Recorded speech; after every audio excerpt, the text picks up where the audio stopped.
My name is Ellie Di Julio. I am the author of The Transmigration of Cora Riley and Ink Changer. And I started self-publishing in 2012 and have found it to be interesting, to say the least, and have been kind of learning the process of formatting novels and writing in long form, because who does that after university? Just kind of as I go along. And this is actually the first book of a series. So it'll be a 5-book series. It's urban fantasy. I had a couple people compare it to Harry Dresden, which is a huge freaking compliment for somebody who's just starting out. So the chapter I'm going to read for you guys today is the first of the second section, where Cora first arrives in the underworld. And I'm going to try not to cough into the mic. Ow, ow, ow. Cora's heavy eyelids flutter open against her will, and she tries to focus on the great blob that's standing over her, jabbing her in the ribs. It must still be night. The light's so low she can't make out anything behind the figure. Another stupid dream. Get up, the blob shouts, a man's voice tossed in a rock tumbler. Go away, I'm tired, Cora replies. Why is Dad waking me up so freaking early? She half rises and swats at the air with an arm rubbery from sleep. Her hand connects with a rough wooden shaft and she pulls back out of spite. But her antagonist grunts and backs away. Satisfied she's won the battle for extra ease, she closes her eyes and flumps back down. Right onto a cold stone floor, cracking her head on a stray rock. She yips in pain and scrambles to her feet. What the hell? Putting a hand through her hair shows there's no blood, but there'll be a brilliant goose egg. That'll be fun to explain at work in the morning. Or will it? The knock to the head seems to have cleared her brain. Her eyes focus sharply as her other senses come online. Her dreams are always vivid, but this one's in high definition. A darkened sky hangs low over a smooth granite floor. It's lit only by an enormous orange moon, giving the place a decidedly cavern-like feeling, both inside and outside.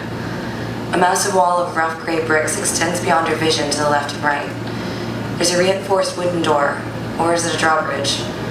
It must be 20 feet high and appears to be the only way through the wall. There aren't any windows. There's movement in the 2 towers that flank the door, but whomever or whatever is up there is too small to see.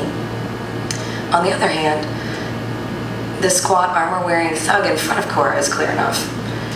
He steps forward to menace her with his spear. She can't see his face under the low brow of his helmet, but it's easy enough to tell he doesn't intend anything good. Hey, take it easy, mister, she says.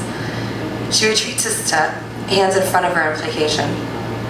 The instant her foot comes down, her shoes flood with icy water. Gasping, she leaps forward again and spins around to see an endless gray ocean stretching out behind her. The water wraps around the little apron of land she's standing on, meeting the wall directly and cutting off any chance for retreat.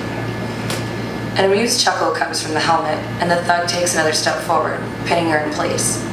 It's either come with me or swim for it, missy, and I won't even tell you about all the nasties in the water. Her eyes flick from the spear to the wall to the ocean and back again, trying to gauge the danger level of the dream. She inhales the tang of ocean and feels the breeze in her hair. They certainly seem real. And then there's her clothes.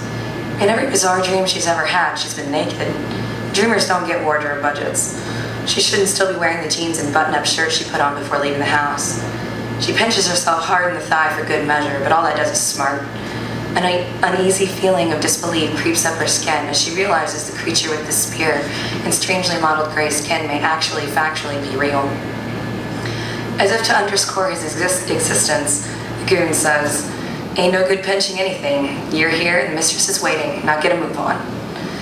He thrusts his weapon at her again, and Cora jumps to the side, allowing herself to be corralled towards the wall, which she's starting to realize is a castle. Once they're closer, she can see a normal-sized door next to the gigantic drawbridge. Her captor's spear nicks her with paper-cut precision when she slows to take in the spectacle of the building, and she obediently shuffles on to avoid more of the guard's encouragement. As they approach, a metal grate in the side door slides open to reveal a pair of glowing yellow eyes at the top of a snout. Cora's guard grabs her wrist behind her in one of his leathery hands and steps up to the hole. "Prisoner's been captured," he says. "Let me in so I can take her to the mistress." Friend or foe, says the guard on the other side. An annoyed huff. Friend. Password. Are you kidding me, Larry? The goon lifts the visor of his helmet to reveal a pair of similar eyes set in a hideously naughty face that reminds Cora of the dried apple head she made in elementary school for Halloween. It's me, Hank. I only left 5 minutes ago and I was right out front. You saw the whole thing from here. Password, sniffs Larry. Despite the weirdness of the situation, Cora has to bite her lip to avoid giggling at the exchange.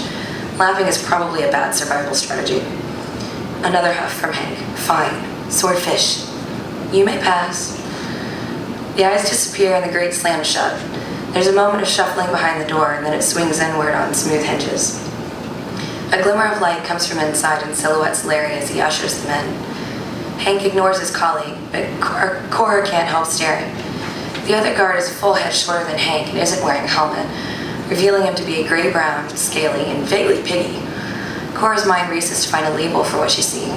Goblins? Orcs? Whatever they are, they march her down a series of ruler street corridors lined with jail cells. I'm sorry. Lined with jail cells so dark Cora can't tell if anyone's in there or not. Everything from the rusty bars to the pitted stone floor seems on the verge of falling apart. There's a rustle from inside one of the cells as the group passes, but the guards shove Cora forward before she can call out. By the time they reach the staircase at the end of the hall, her lungs are heavy with old hay and mildew, and she's glad when they climb out of the dungeon into clearer air, at least momentarily. They emerge at a far corner of a vast open room that comes across like a King Arthur movie set. Tapestries and antique weapons decorate the walls. The roaring fireplace on the right is big enough to roast an entire cow and cast strange shadows in the corners of the chamber. The smell of wood smoke mingles with cold earthiness of the unvarnished stone floor, reminding her of nights spent camped by the river.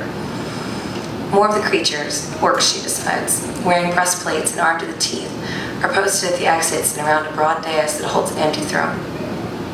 Cora shuffled forcibly towards it. Derisive laughter ripples around the room when she ducks under a dribbling candle chandelier that's easily a dozen feet over her head. Her chuckling captors push her roughly into this lonely strip of carpet, marking the path up to the throne. Hank releases her hands and prods her with a spear to keep moving but doesn't follow. It's not like she can run away. She does think about it, though. Enough of her otherworldly dreams have covered escaping from enchanted castles that she knows the drill. 4 visible doors, 1 going to the dungeon. 12 guards. That sword by the fire is pretty low. I could grab it and... Come here, girl. The order is soft and insistent, but easily cuts through the cruel laughter of the orcs, silencing the entire chamber. Like it's used to getting attention. A lighthouse on a dark sea. And Cora's moving again before she realizes she's heard it. A little closer. Her eyes dart around for the source of the voice. It seems to be coming from the throne, but the echoes of the stone room make it hard to pin down. The guards are all staring at her. She can feel their gaze pressing against her clothes, but she can't see another soul in the room. She takes more tentative steps forward until she's standing near the bottom step of the dais. Curiosity mingles with a slow upwelling of fear, and she absentmindedly chews a thumbnail for comfort. Such a filthy habit from such a pretty girl. Embarrassed, Cora drops her hand and opens her mouth to snark back at the voice, but before any words come out, the air in front of the throne sizzles. Cora's mouth stays open as she watches a tall, elegant woman develop in a shower of sparks. A metallic gold dress edged with glossy black feathers ripples into being, trailing heavy silk down the steps. An instant later, finely crafted arms and shoulders sprout from the corseted top as hips fill the skirt. Next, a head appears in a graceful neck and is crowned with a simple gold circlet entwined in thick golden hair. The last thing to materialize is the face, a combination of pale skin, sharp cheekbones, and completely black eyes. The end result makes Cora gasp and retreat. The woman's lips curl into an imperious grin of pleasure. No need to run away, my sweet. I have no intention of harming you. If I did, you never would have made it through the gates. Small consolation, Cora thinks. I am the mistress of this place, the woman continues, lifting her chin. You will call me my lady, or your grace, miss. She trails off, turning her head to look expectantly at a nearby orc without armor. When he fails to respond, she snaps her long fingers sharply. He leaps several inches and flutters the pages of an enormous book he appeared to be writing in moments ago. "Riley, Mistress Coralie Riley," he stammers. She returns her bottomless gaze to Cora and smiles overly sweetly. "Miss Riley, I expect you have many questions, do you not?" Cora blinks hard and nods warily. Still smiling, the mistress gathers the front of her dress in both hands and makes her dainty way down the handful of steps from the dais to the floor. She paces a wide circle around Cora, scrutinizing her from mussed hair to grimy boots, making alternately approving and disappointed sounds. Eventually, she comes to a stop before Cora on the plush carpet. Up close, the bizarre perfection of the mistress's features is even more startling. Her skin's almost translucent. Her whiteless eyes command Cora's undivided attention. She's unnaturally tall and thin, as if stretched from above, and the air fills with the scent of sun-ripened apples when she speaks. They were once known as angels from the sky and heaven.